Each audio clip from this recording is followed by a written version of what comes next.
அண்மை செய்தியை பார்த்துக் கொண்டிருக்கிறோம். பெரியசாமிக்கு எதிரான 2 வழக்குகளின் அடிப்படையில் அமலாக்கத்துறை சோதனை நடைபெற்று வருகிறது. இது தொடர்பான கூடுதல் விவரங்களோடு இணைகிறார் எமது செய்தியாளர் கதிரவன். வணக்கம் கதிரவன், உங்களிடம் இருக்கும் தகவல்களை சொல்லுங்கள். சென்னை, திண்டுக்கல் உள்ளிட்ட 5 இடங்கள்ல அமைச்சர் பெரியசாமிக்கு தொடர்புடைய இடங்கள்ல சோதனை நடைபெற்று வருகிறது. பெரியசாமியின் வீடு மட்டும் இல்லாமல் அவரது மகள் வீடுகளிலும் இந்த சோதனைகள் நடைபெற்று வருகிறது.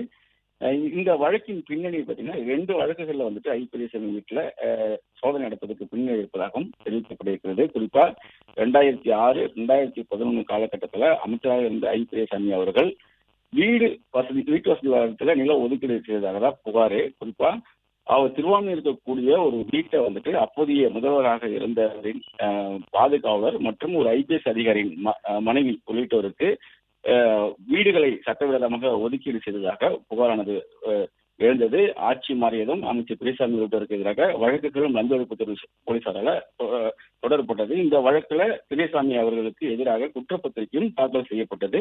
பின்னர் இந்த வழக்கை அமலாக்கத்துறையும் வழக்கு பதிவு செய்து விசாரணைகளை மேற்கொண்டு அறிக்கைகளையும் வெளியிட்டது. அதுல சொத்துக்களும் முடக்கப்பட்டதாகவும் தகவல்கள் கிடைக்கப்பட்டன. இது தொடர்பாக ஏற்கனவே 9 மணி நேரத்துக்கு மேலாக 2023 காலகட்டத்தில் பெரியசாமி அவர்களிடம் விசாரணைகளும் நடத்தப்பட்டது.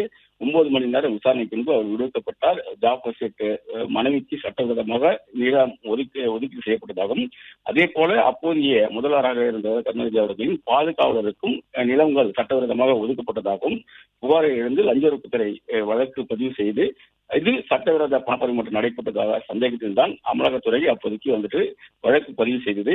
அதன் அடிப்படையில் சோதனைகள் நடைபெறுவதாகவும் தகவலானது தெரிவிக்கப்பட்டிருக்கிறது. அது மட்டும் இல்லாமல் மற்றொரு வழக்கு 2006 மற்றும் 2010 ஆண்டுல இவர் அமைச்சராக இருந்தபோது சட்டவிரோதமாக சொத்து குவிப்பு வழக்கு, அதாவது சொத்துக்களை குவித்ததாக ஒரு வழக்கு அமலாக்க லஞ்ச ஒழிப்புத்துறை போலீசாரால பதிவு செய்யப்பட்டு அந்த வழக்கை திண்டுக்கல் நீதிமன்றம் தள்ளுபடி செய்தது.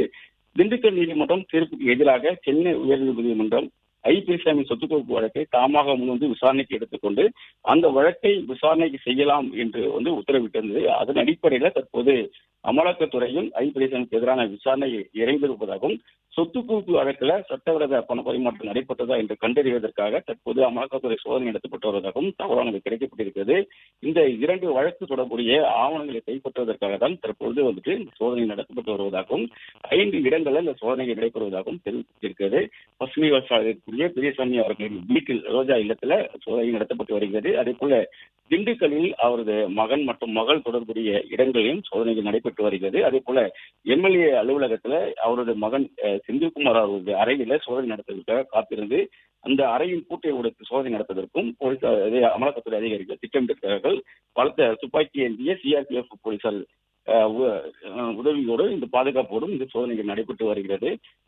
மற்ற இடங்களிலும் சோதனைகள் தொடரலாம் என்றும் அமலாக்கத்துறை அதிகாரிகள் தரப்பில் தெரிவிக்கப்படுகிறது. 2 வழக்குகள் உள்ள நிலையில முழுமையான விவரங்கள் மாலை வெளியிடப்பட வேண்டும், சோதனைக்கு பின்பாக வெளியிடப்பட வேண்டும் தெரிவிக்கப்பட்டிருக்கிறது.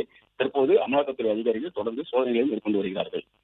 பிளே ஸ்டோர் மற்றும் ஆப் ஸ்டோரில் இருந்து பாலிமர் செயலியை QR கோடு மூலம் பதிவிறக்கம் செய்யுங்கள்.